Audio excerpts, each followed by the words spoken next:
जय हिंद आप सभी स्टूडेंट को। कैसे हैं सभी। स्वागत है आप सभी छात्रों का हमारी क्लास में। आज की क्लास में हम सोशल साइंस के महत्वपूर्ण और वीवीआई ऑब्जेक्टिव क्वेश्चंस आप सभी छात्रों के लिए लेकर के आए हैं, जो कि आपके मैट्रिक बोर्ड परीक्षा 2024 के लिए बहुत ही महत्वपूर्ण है। ठीक है, तो सभी बच्चे इन सारे क्वेश्चंस को जल्दी से देख लें और आज ही इन सारे क्वेश्चंस को अच्छे से याद कर लें। ठीक है, हमारी बातों को समझ गए। चलिए प्रश्नों की तरफ चलते हैं और अपने पहले प्रश्न को देखते हैं। पहला प्रश्न है, इनमें किसको प्राथमिक क्षेत्र भी कहा जाता है। और यह बहुत ही महत्वपूर्ण ऑब्जेक्टिव है क्योंकि इस कई बार बिहार बोर्ड द्वारा यह पूछा गया है। ठीक है, आप देख भी रहे हैं कि 14, 17, 18, 19, 21, 22 इन सब में ये पूछा गया था। ठीक है, महत्वपूर्ण है, जल्दी से बताइए। प्रश्न है, इनमें किसको प्राथमिक क्षेत्र भी कहा जाता है। तो इसका उत्तर हो जाएगा कृषि क्षेत्र को, यानी क्या हो जाएगा, बी हो जाएगा, यानी कृषि क्षेत्र को प्राथमिक क्षेत्र भी कहा जाता है। ठीक है, याद रखिएगा सभी छात्र। चलिए अगले प्रश्न को देखते हैं। इनमें कौन से देश में मिश्रित अर्थव्यवस्था है। जल्दी से बताइए, यह भी महत्वपूर्ण है, जल्दी से बताइए। इनमें से, या यह भी पूछ सकता है, निम्नलिखित में से कौन से देश में मिश्रित अर्थव्यवस्था है। तो इसका उत्तर हो जाएगा सी, यानी कि भारत हो जाएगा। भारत में मिश्रित अर्थव्यवस्था है। ठीक है, याद रखिएगा। चलिए अगले प्रश्न को देखते हैं। भारत में योजना आयोग का गठन कब किया गया था। बहुत ही महत्वपूर्ण क्वेश्चन, जल्दी से बताइए। हमारे भारत में योजना आयोग का गठन कब किया गया था। तो इसका उत्तर है 15 मार्च 1950 को, यानी ए हो जाएगा इसका आंसर, 15 मार्च 1950 को। याद रखिएगा। चलिए अगले प्रश्न को देखते हैं। जिस देश का राष्ट्रीय आय अधिक होता है वह देश कहलाता है। जल्दी से बताइए उस देश को क्या कहते हैं। प्रश्न है, जिस देश का राष्ट्रीय आय अधिक होता है वह देश कहलाता है। तो इसका उत्तर है विकसित कहलाता है। ठीक है, बी हो जाएगा इसका आंसर, उसे विकसित देश कहते हैं। ठीक है, याद रखिएगा। चलिए अगले प्रश्न को देखते हैं। इनमें से किसे पिछड़ा राज्य कहा जाता है। जल्दी बताइए, महत्वपूर्ण क्वेश्चन, सभी जो बच्चे बताएंगे जल्दी से। इनमें से किसे पिछड़ा राज्य कहा जाता है। तो इसका उत्तर हो जाएगा बिहार को। ठीक है, सी हो जाएगा इसका आंसर, बिहार को पिछड़ा राज्य कहा जाता है। ठीक है, प्रश्न है। चलिए अगले प्रश्न को देखते हैं।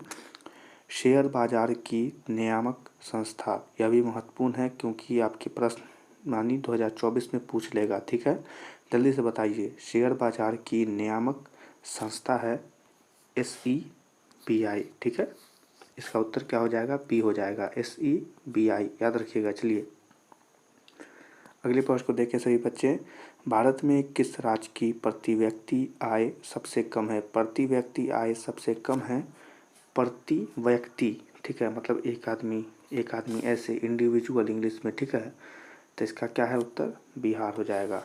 ठीक है, ए हो जाएगा इसका आंसर, यानी बिहार में सबसे कम है। ठीक है, याद रखिएगा। चलिए अगले प्रश्न को देखें सभी बच्चे। भारत में नीति आयोग की स्थापना हुई। जल्दी से बताइए, हमारे भारत में नीति आयोग की स्थापना कब हुई थी। तो इसका उत्तर है जनवरी 2015 को, यानी सी हो जाएगा इसका सही उत्तर। याद रखिएगा। चलिए अगले प्रश्न को देखते हैं। मिश्रित अर्थव्यवस्था का राष्ट्र है। जल्दी से बताइए, मिश्रित अर्थव्यवस्था का राष्ट्र कौन है।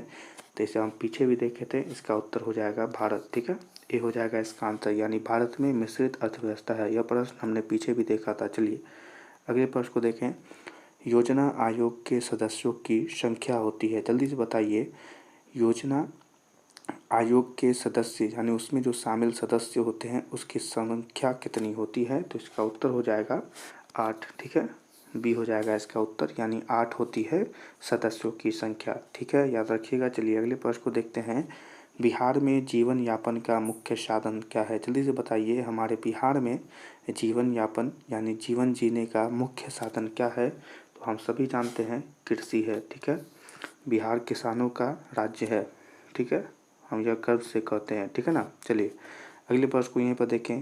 देश में सब्जी के उत्पादक में बिहार का स्थान कैमा है। जल्दी से बताइए। तो इसका उत्तर हो जाएगा, देश में सब्जी उत्पादन में बिहार राज्य का स्थान दूसरा है। ठीक है, बी हो जाएगा इसका आंसर। ठीक है, याद रखिएगा सभी छात्र। चलिए अगले प्रश्न को देखते जाएं। भारत के पड़ोसी देशों में किस देश का प्रति व्यक्ति आय सबसे अधिक है? प्रति व्यक्ति आय सबसे अधिक है, तो यहाँ सही हो जाएगा सी, यानी कि श्रीलंका का प्रति व्यक्ति आय सबसे कम है, ठीक है, और बिहार का सबसे कम, ठीक है ना, पीछे भी पढ़े थे। चलिए अगले प्रश्न को देखें। इनमें से कौन योजना आयोग के पदेन अध्यक्ष होते हैं? पदेन अध्यक्ष के बारे में पूछ रहा है, तो इसका उत्तर हो जाएगा प्रधानमंत्री, यानी कि ए हो जाएगा, यानी प्रधानमंत्री पदेन अध्यक्ष होते हैं, ठीक है ना। चलिए अगले प्रश्न को देखते हैं। भारत की आर्थिक व्यवस्था है, जल्दी से बताइए, महत्वपूर्ण है क्योंकि यह पूछेगा। तो भारत की आर्थिक व्यवस्था है मिश्रित, यानी सी हो जाएगा इसका आंसर।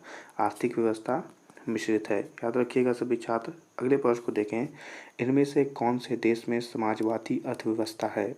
निम्नलिखित में से कौन से देश में समाजवादी अर्थव्यवस्था है? तो इसका उत्तर हो जाएगा रूस, ठीक है, बी हो जाएगा इसका आंसर, यानी रूस में समाजवादी अर्थव्यवस्था है, ठीक है। चलिए अगले प्रश्न को देखते हैं। सम्यक विकास की प्रक्रिया संबंधित है, सम्यक विकास की प्रक्रिया संबंधित है सभी वर्ग से, ठीक है, सी हो जाएगा इसका आंसर, यानी वह सभी वर्ग से संबंधित है, याद रखिएगा। चलिए अगले प्रश्न को देखें। गरीबी कैंसर रोग की तरह है, यह किसने कहा था? जल्दी से बताइए कि गरीबी एक कैंसर रोग की तरह है, यह बात किसके द्वारा कही गई थी? तो इसका उत्तर हो जाएगा अर्थशास्त्री कुजनेट, ठीक है, ये हो जाएगा इसका उत्तर, ठीक है, याद रखिएगा। चलिए जल्दी से सभी बच्चे अगले प्रश्न को देखेंगे। किस क्षेत्र को द्वितीयक क्षेत्र कहा जाता है? जल्दी से बताइए, यहाँ गलत लिखा हुआ है, इसे भूल जाइए, ठीक है, नहीं गलत लिखा हुआ, ठीक है। पूछ रहा है किस क्षेत्र को द्वितीयक क्षेत्र कहा जाता है, तो इसका उत्तर हो जाएगा उद्योग को द्वितीयक क्षेत्र कहा जाता है, इसका उत्तर हो जाएगा सी, ठीक है। चलिए अगले प्रश्न को देखें, सारे क्वेश्चन को याद कर लीजिएगा। चलिए 11वीं पंचवर्षीय योजना की अवधि क्या थी, या अवधि क्या है? जल्दी बताइए, अब तो समय बीत गया, तो यह पूछ रहा है कि 11वीं पंचवर्षीय योजना की अवधि क्या है या क्या थी, तो इसका उत्तर हो जाएगा 2007 से 2012, यानी टी हो जाएगा इसका आंसर, ठीक है, याद रखिएगा। चलिए अगले प्रश्न को देखें। किस क्षेत्र को तृतीयक क्षेत्र कहा जाता है? देखिए प्रथम हमने देखा कृषि, द्वितीयक हमने देखा उद्योग, अब पूछ रहा है तृतीयक क्षेत्र कहा जाता है, तो इसका उत्तर हो जाएगा सेवा क्षेत्र, ए हो जाएगा इसका आंसर, सेवा क्षेत्र को तृतीयक क्षेत्र कहा जाता है, ठीक है, याद रखिएगा। चलिए अगले प्रश्न को देखें। एक अर्थव्यवस्था का सृजन होता है, छोटा सा सवाल है, एक अर्थव्यवस्था का सृजन होता है, तो इसका उत्तर हो जाएगा टी हो जाएगा, यानी प्राकृतिक संसाधनों से, भौतिक संसाधनों से और मानवीय संसाधनों से, यानी इनमें सभी संसाधनों से एक अर्थव्यवस्था का सृजन होता है, यानी उसका पालन पोषण होता है। चलिए अगले प्रश्न को देखते हैं। राष्ट्रीय विकास परिषद का गठन हुआ, जल्दी से बताइए, राष्ट्रीय विकास परिषद का गठन कब हुआ था? तो 1952 में, और यह महत्वपूर्ण है और इस प्रकार के बहुत क्वेश्चन बिहार बोर्ड द्वारा पूछे जाते हैं, तो आप इन्हें जरूर से याद कर लीजिएगा। क्या होगा? 1952। यह नंबर वाले थोड़े याद करने में दिक्कत होती है, पर आप याद करिएगा, हमें उम्मीद है आपको याद हो जाएगी, ठीक है। चलिए अगले प्रश्न को देखें सभी बच्चे। किस अर्थव्यवस्था में उत्पादन के साधनों पर किसी व्यक्ति या निजी संस्था का अधिकार रहता है? जल्दी से बताइए, किस अर्थव्यवस्था या वो कौन सी अर्थव्यवस्था है जिसमें उत्पादन किए हुए संसाधनों पर किसी व्यक्ति या निजी संस्था, यानी प्राइवेट, समझ रहे ना, उसका अधिकार रहता है, ठीक है। तो इसका उत्तर हो जाएगा पूंजीवादी अर्थव्यवस्था, पूंजीवादी, ठीक है, ए हो जाएगा इसका आंसर, एक मिनट, ए हो जाएगा इसका आंसर। पूंजीवादी अर्थव्यवस्था में व्यक्ति और निजी संस्था का भी अधिकार मौजूद रहता है, ठीक है। चलिए अगले प्रश्न को बताएं। भारत की प्रथम पंचवर्षीय योजना का कार्यकाल था, मतलब कार्यकाल था, क्या कि यह समय जो लिखा हुआ है ये सब तो बीत गया, इसी के लिए था में पूछ रहा है, तो इसका उत्तर हो जाएगा 1951 से 1956, ठीक है, बी याद रखिएगा, क्या 1951 से 1956 याद रखिएगा सभी छात्र, ठीक है ना। चलिए अगले प्रश्नों को देखें। आर्थिक संरचना का एक मुख्य अंग है, ठीक है, आर्थिक संरचना जो होती है उसका मुख्य अंग कौन है? तो इसका उत्तर हो जाएगा एकदम सी हो जाएगा, यानी यातायात एवं संचार, याद रखिएगा। ठीक है, चलिए अगले प्रश्न को देखते हैं। आर्थिक क्रियाओं का उद्देश्य क्या होता है? जल्दी से बताइए कि आर्थिक क्रियाओं का उद्देश्य क्या होता है। तो इसका होगा जीवोपार्जन। ठीक है, ये हो जाएगा इसका आंसर, जीवोपार्जन। याद कर लीजिएगा सभी छात्र। चलिए अगले प्रश्न को देखते हैं। पशुपालन एवं मत्स्य पालन किस क्षेत्र का अंग है? जल्दी से बताइए, पशुपालन एवं मत्स्य पालन किस क्षेत्र का अंग होता है? तो यह प्राथमिक क्षेत्र, यानी कि ये हो जाएगा प्राथमिक क्षेत्र का अंग होता है। ठीक है, याद रखिएगा। चलिए अगले प्रश्न को देखते हैं। निम्नलिखित में से या निम्नांकित में से कौन सामाजिक संरचना का अंग है? जल्दी से बताइएगा सभी बच्चे। ठीक है, निम्नांकित में कौन सामाजिक संरचना का अंग है? तो इसका भी उत्तर उपयुक्त सभी हो जाएगा, यानी शिक्षा एवं प्रशिक्षण, स्वास्थ्य सेवाएं और आवास, ये सब सामाजिक संरचना के अंग होते हैं। तो याद रखिएगा। चलिए अगले प्रश्न को उत्तर दें, जो कि लास्ट प्रश्न है।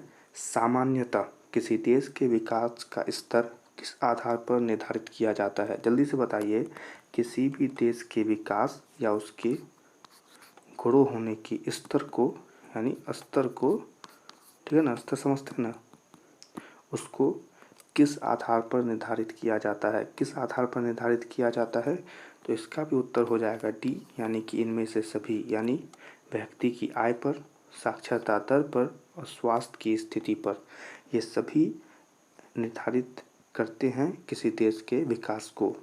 ठीक है, तो ये प्रश्न थे आपके सोशल साइंस के, जो कि बहुत ही महत्वपूर्ण और वीवीआई भी इन्हें कह सकते हैं आपके मैट्रिक बोर्ड परीक्षा 2024 के लिए। तो सभी बच्चे क्वेश्चन आपने देख लिए हैं, इन सारे क्वेश्चन को जल्दी से याद कर लीजिए। इनके पीडीएफ चाहिए तो हमें कमेंट में बताएं, हम आपको इनके पीडीएफ भी आपको शेयर कर देंगे, आप उनसे भी याद कर लीजिएगा। ठीक है, और अगर आपने हमारे चैनल को सब्सक्राइब कर रखा है, ठीक है, तो आपको पता होगा कि हमने ऐसे बहुत से क्लास हमारे चैनल पर आप सभी बच्चों को पढ़ाया है, जिसमें हमने science, social science, math, Hindi और संस्कृत और इंग्लिश के भी महत्वपूर्ण ऑब्जेक्टिव क्वेश्चनों की तैयारी आपको कराई है। ठीक है, अगर नहीं कर रखा है सब्सक्राइब तो जल्दी से सब्सक्राइब करके बेल आइकन को ऑल पर सिलेक्ट कर लीजिएगा। आपको यह क्लास कैसी लगी कमेंट में हमें ज़रूर बताइएगा, और हमारे इस क्लास को और इस वीडियो को भी लाइक कर दीजिएगा। सभी बच्चों से मिलेंगे हम अगले क्लास में, तब तक के लिए आप सभी छात्रों को जय हिंद।